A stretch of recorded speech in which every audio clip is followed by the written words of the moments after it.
그러니까 두 가지가 다 같이 가져야 된다는 거죠. 우리가 노화를 늦추기 위해서는. 영양제가 별로 중요하지 않다라고 얘기하시는 분들이 있는데 네. 저는 거기에 동의하지 않습니다. 어. 그러니까 저는 그냥 우리 구독자분들이 쉽게 그냥 우리 노화 잡을 수 있는 가장 확실한 길은 저는 비타민C 먹으라는 얘기밖에 드릴 말씀이 없어요.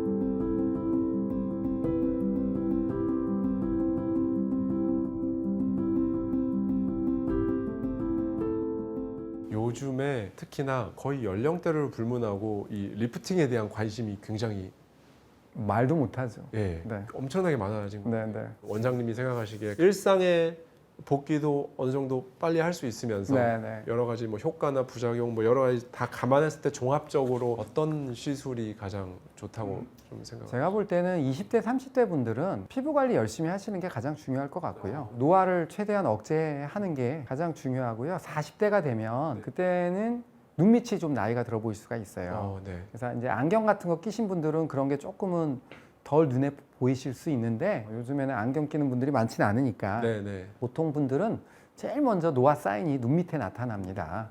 그래서 눈 밑이 만약에 나이가 들어 보였을 때는 그때는 해결하는 방법이 있거든요. 결국은 수술의 도움을 받아야 돼요. 저 같은 성형외과 전문의의 도움을 받아야 되고 수술을 한 번 받을 때는 이게 아픈 거 수술 받는 거랑 비슷하다 보시면 돼요. 그래서 우리가 큰 병 걸리면 정말 전문가 찾아가지 않습니까? 그렇죠. 5대 병원 원장님들 찾아가잖아요. 그런 것처럼 성형외과 수술을 너무 쉽게 보시는 경향이 있는 것 같아요. 그래서 그냥 성형외과 전문이면 다 되겠지라고 생각을 하시는데 네. 실제로는 그 자기 눈 밑에 대해서도 여러 가지 타입으로 나눌 수 있고 수술 방법도 굉장히 다양하고 한 70점짜리 수술도 있고 80점짜리 수술도 있고 90점짜리 수술도 있거든요. 네. 그러니까 그런 거를 좀 더 경험이 많고 성형외과 전문의 선생님 찾아가셔서 수술을 잘 받으시면 40대 초반에 수술 받으시면 거의 50대 중반까지도 고민 없이 살 수 있거든요. 그러니까 그걸 먼저 하시고요. 그다음 얼굴 늘어짐 있잖아요. 이제 네. 그렇게 되면 이제 40대, 50대 얼굴 늘어짐이 너무 심하다. 그러면 결국은 수술을 받으셔야 돼요. 수술을 받으셔야 되는데 많은 분들이 실리프팅 이런 거를 너무 의존하시는 분들이 계세요. 저는 한두 번 받는 거는 나쁘지 않다고 생각하지만 실리프팅을 반복적으로 받으시면 그만큼 얼굴에 상처가 생기는 거예요. 얼굴 속에. 실도 그냥 녹지 않아요. 염증을 일으키면서 녹게 되죠. 그러니까 유착을 만들 수가 있고요. 간혹 보면은 실이 옛날에 실리프팅 많이 하신 분들 보면 다시 얼굴이 늘어지면서 실이 있는 부위는 안 늘어지고 실이 없는 부위는 늘어지고 그래서 얼굴이 균형 있게 균일하게 늘어지는 게 아니라 좀 울퉁불퉁하게 늘어지는 경우가 생길 수 있거든요. 네네. 실리프팅이 만사가 아니니까 이것도 조금 주의해서 하는 게 필요하고요. 그냥 자연스럽게 잘 나이 드시려면 스킨 부스터 같은 거로 얼굴 관리하시고요. 이건 얼굴 망가뜨릴 일은 없으니까 적당한 기계를 이용한 방법들 이런 것들은 콜라겐 재생을 촉진한다던가 이러면서 얼굴에 자연스러운 노화를 어느 정도는 만들 수 있는 어색한 것까지는 유발하진 않으니까 그런 걸로 좀 관리하시다가 어느 이상 늘어지시면 그때는 인생관이잖아요. 나는 그냥 늘어져도 괜찮아. 이거는 나의 자연스러운 얼굴이야. 그렇게 받아들이시는 분들은 그냥 사셔도 되고요. 나는 이런 얼굴 싫고 좀 더 젊게 살고 싶어. 이런 분들은 진짜 전문가를 찾아가서 거상수술에 대해서 좀 진지하게 논의해 보시는 게 좋습니다. 브래드 피트 때문에 안면 거상 수술이 이제 굉장히 화두에 떠올랐어요.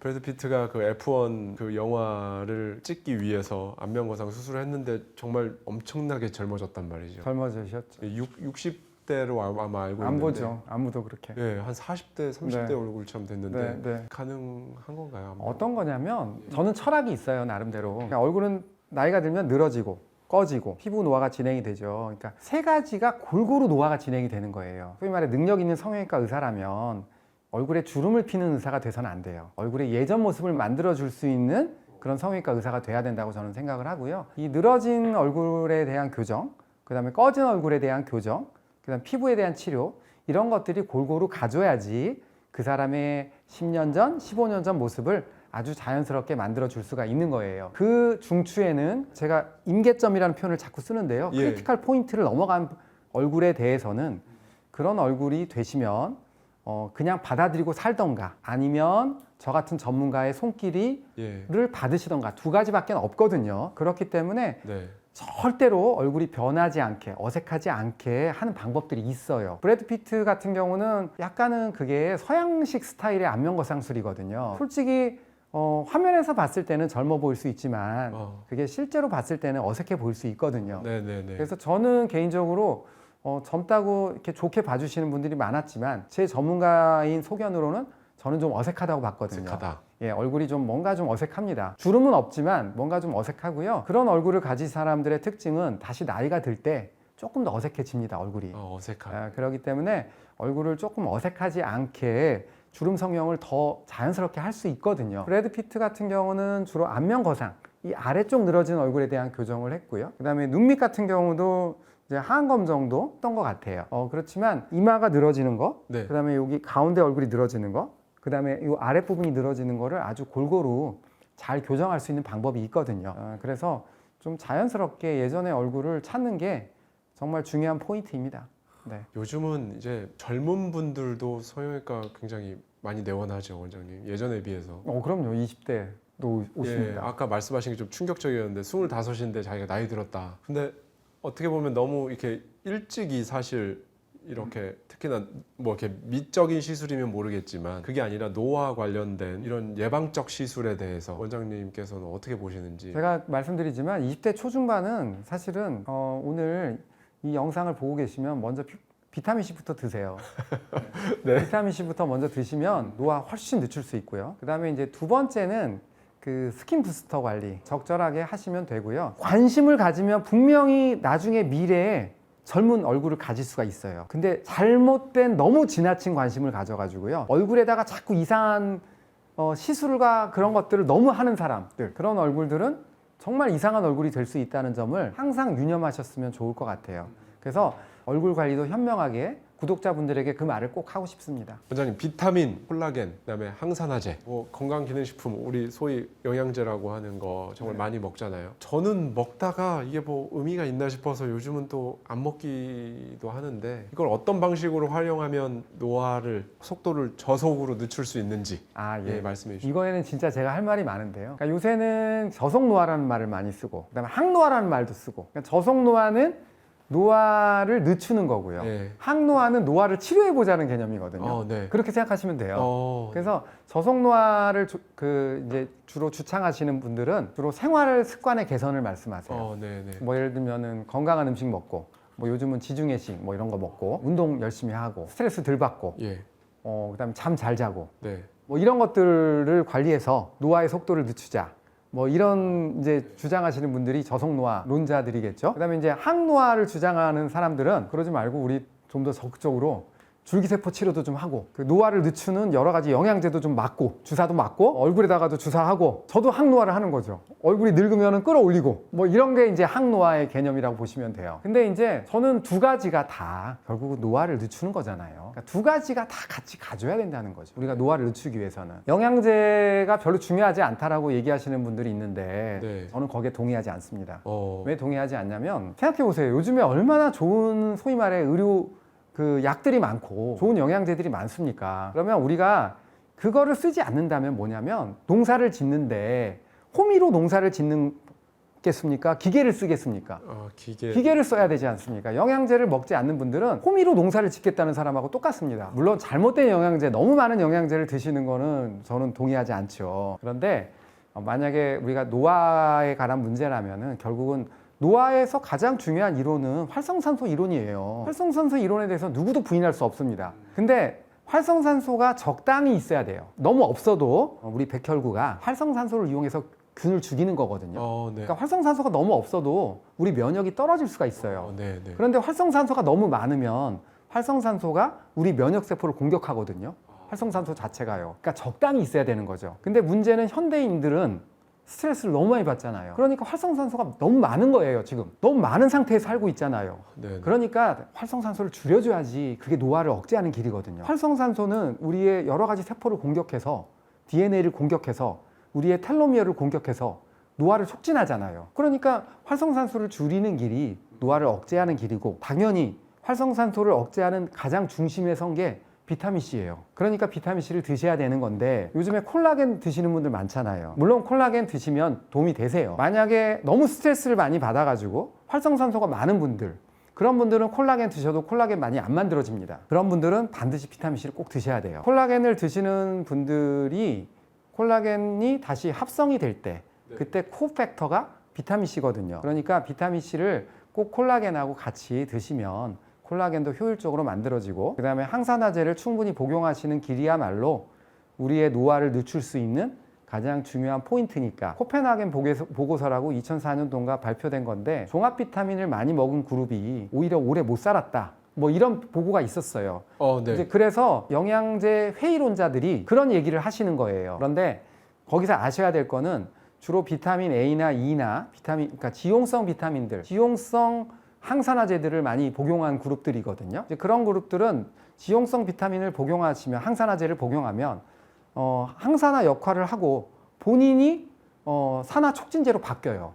그리고 몸에 쌓여 있거든요. 네. 그렇게 되면 몸을 공격하게 되죠, 오히려. 그래서 해로울 수가 있는 거죠. 근데 비타민C는 본인이 항산화 역할을 하고 금방 소변으로 빠져나가지 않습니까? 그렇기 때문에 우리 몸에 도움만 주고 무해한 역할을 하는 거예요. 종합 비타민을 먹는 분들은 꼭 비타민C를 먹어서 비타민이 자기가 항산화 역할을 하고 나서 라디칼로 바뀌었을 때 비타민C가 그거를 다시 원래대로 환원형으로 바꿔주는 역할을 해주거든요. 그러니까 종합 비타민을 드시는 분들은 꼭 비타민C를 같이 드셔야 되는 거죠. 그래야 우리가 항산화를 해서 노화로부터 우리 몸을 보호할 수 있는 그런 겁니다. 예. 보통은 이제 멀티비타민에 비타민C도 다 있으니까 그냥 이거 하나 먹으면 되겠지, 보통 이렇게. 그러나 용량이 너무 적다는 거예요. 네. 엄청난 일상의 꿀팁을 원장님께서 지금 말씀을 해주셨습니다, 여러분. 근데 이제 요즘은 또 반대로 정보가 너무 많습니다. 뭐 유튜브 릴스, 뭐 네이버, 뭐 너무 많아요. 예. 어떻게 해야 될지. 노화에 대해서 또 아까 말씀드렸듯이 저속 노화라는 개념도 등장하고, 뭐 항노화, 그리고 또 뭐 식품 관련해서도 예전에는 신경 쓰지 않았는데 가공식품, 초가공식품 이런 거 뭐 이게 노화를 더 촉진시키고, 뭐 또 최근에는 또 이제 혈당 스파이크 그런 거에 대한 관심도 또 많이 생겼죠. 많이 생겼고, 예전에 비해서요. 정보가 너무 많다 보니 이것도 해야 되고 저것도 해야 되고 뭐 어떻게 뭐부터 해야 될지 모르겠다. 근데 원장님께서 보시기에 노화 관리에서 뭔가 이런 집착은 버리는 게 좋아요 라는 조언을 해주신다면 어떤 게 있을까요? 노화가 소위 말해서 건강한 노화를 하고 싶으면 생활 속의 루틴을 잘 지키시는 거예요. 그게 굉장히 어렵죠, 사실은. 일상에 살고 있잖아요. 그러면 너무 많은 스트레스에 노출돼 있고 바쁘다 보면은 그런 걸 지킨다는 것 자체가 굉장히 여유가 있는 사람이라는 뜻이거든요. 가장 중요한 포인트는 결국은 그 자기 먹는 거를, 건강한 걸 먹는 거예요. 그러려면은 얼마나 많은 시간이 필요합니까? 자기가 뭘 시장을 봐가지고 그걸 사서 그거를 요리해가지고 먹어야 되잖아요. 쉽지 않죠. 그러면 이제 식당에 가서 음식을 시켜 먹을 때 어떤 거를 좀 시켜 먹어야 되는데 사람이 스트레스를 많이 받게 되면 자기가 좋아하는 걸 먹게 되거든요. 그러면은 이제 지키기 어렵잖아요. 네. 그럴 때는 어쩔 수 없어요. 제가 비타민C 계속 얘기하잖아요. 그 음식에 있는 여러 가지 독성 물질이라든가 그 다음에 활성산소라든가 과식을 하게 되면 또 활성산소 많이 생기거든요. 그러면 또 노화가 빠르게 오거든요. 그러니까 저는 그냥 우리 구독자분들이 쉽게 그냥 우리 노화 잡을 수 있는 가장 확실한 길은 저는 비타민C 먹으라는 얘기밖에 드릴 말씀이 없어요. 왜냐하면 굉장히 바쁘신 일상이기 때문에 아마 구독자분들 중에 시간 많은 분들은 다 지킬 수 있을 거예요. 지중해식 식단 지켜가지고요. 아침 야채 많이 드시고요. 대장 건강 지켜야 되거든요. 요새 마이크로바이옴 얘기 하잖아요. 대장 건강에 가장 중요한 거는 파이버를 많이 먹는 거예요. 식이섬유를 많이 먹는 거거든요. 뭐 그런 거 좋다는 거 다 알잖아요. 또 어떤 분들은 유전자가 중요하냐 아니면 생활 습관이 중요하냐 뭐 그 얘기도 또 나오잖아요. 요즘에는 밝혀졌어요, 이미. 옛날에 저희가 학교 다닐 때만 하더라도 병의 원인의 중요한 포인트 중에 반 정도는 유전자고 반은 생활 습관이다. 지금은 9대 1이거든요. 유전자는 10이고요. 생활 습관이 9예요. 그 정도로 이제 중요해졌거든요. 예를 들면은 좋은 부모님 만나면 더 오래 사는 거 아니냐. 유전자 좋은 거 물려받아서. 유전자도 좋은 거 물려받았지만 생활 습관도 좋은 생활 습관을 물려받은 거예요. 그렇게 이해하시면 돼요. 좋은 생활 습관 가진 엄마랑 계속 살다 보니까 자기도 모르게 그걸 실천하거든요. 그거 중요한 포인트거든요. 이거 진짜 오늘 말씀해 주시는 네. 것 중에 비타민 C와 더불어 정말 제일 중요한 얘기를 엄청난 인사이트를 말씀해 주셨습니다. 네. 지금. 그러니까 이제 결국은 좋은 생활 습관을 갖고 좋은 음식을 먹고 뭐 운동도 좋은 루틴을 하고 이런 것들이 이제 건강하게 신체도 건강하고 나중에 어려 보이고 이러는데 정말 중요하다는 거는 뭐 제가 아마 그냥 강조 안 하게 말씀드려도 다 아실 것 같아요. 그냥 쉽게 오늘 영상 보시고서 아직도 그냥 비타민C 먹지 말라는 그런 영상들을 보시고 비타민C 안 먹는 분들 저는 정말 안타깝고요. 저도 비타민C 계속 먹고 있고요. 제가 지금 정말 모시고 있는 이광재 교수님 40년 동안 비타민C 한 20g씩 먹었잖아요.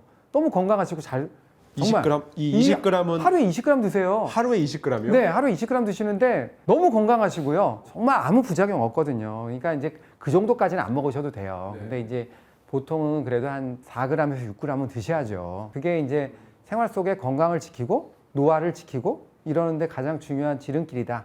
저는 그 말씀 꼭 드리고 싶습니다. 100세 시대라고 하는데 저희의 다음 세대, 그러니까 지금의 어린이들이 이제 활동을 하는 때는 뭐 120세대 뭐 이런 말이 나올까요? 의학적으로 봤을 때 저는 나올 것 같아요. 120세. 우리 수명을 늘리는 좋은 여러 가지 치료들도 많이 나올 것 같고요. 근데 기본적으로 좋은 정보가 어린아이들한테 전달이 된다는 거죠. 그래서 요즘에는 간단하게 말하면 저 같은 경우는 거의 한 50 다 돼서 비타민C 먹기 시작했거든요. 근데 저희 아이들은 20살부터 먹잖아요. 네. 그러면은 노화의 속도를 계속 늦췄잖아요. 뭐 걔네들은 몇 살까지 살까요?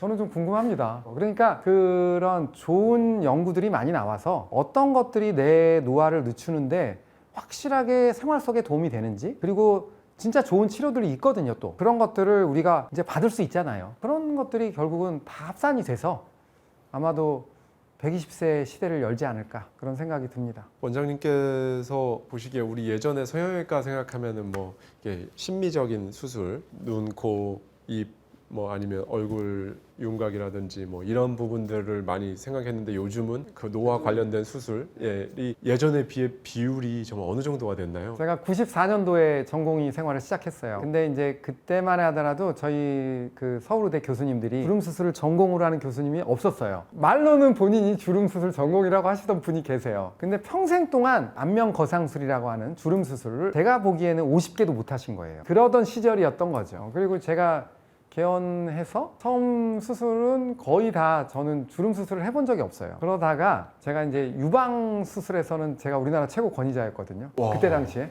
네. 그랬는데 저희 아내가 그러는 거예요. 여보, 앞으로는 주름 시대야. 주름으로 바꿔봐, 전공을. 아 진짜 이게 성견지명이 있으시네요. 네, 그래가지고 제가 그때부터 공부도 열심히 하고 주름 환자들에 대해서 관심을 가지고 병원의 그런 역량들을 그쪽에 집중을 하고 그러다가 점점 좋아져서 이렇게까지 발전할 수 있었던 거거든요. 그래서 동안 수술은요 언제부터 본격적으로 늘었냐면 제가 볼 때는 한 2010년대 중반 그때부터 수술이 많이 늘기 시작해서 요즘에는요 이게 지금 말하자면은 성형수술의 중심에 왔다. 이제 시작이다. 이제 시작이다. 이제 시작이다. 좀 재밌는 게요. 그러니까 눈, 코 성형이나 윤곽 수술 이런 수술들은 얼굴을 바꿔주는 수술이에요. 그러니까 좀 자기가 부족한 부분들을 바꿔주는 수술이죠. 네.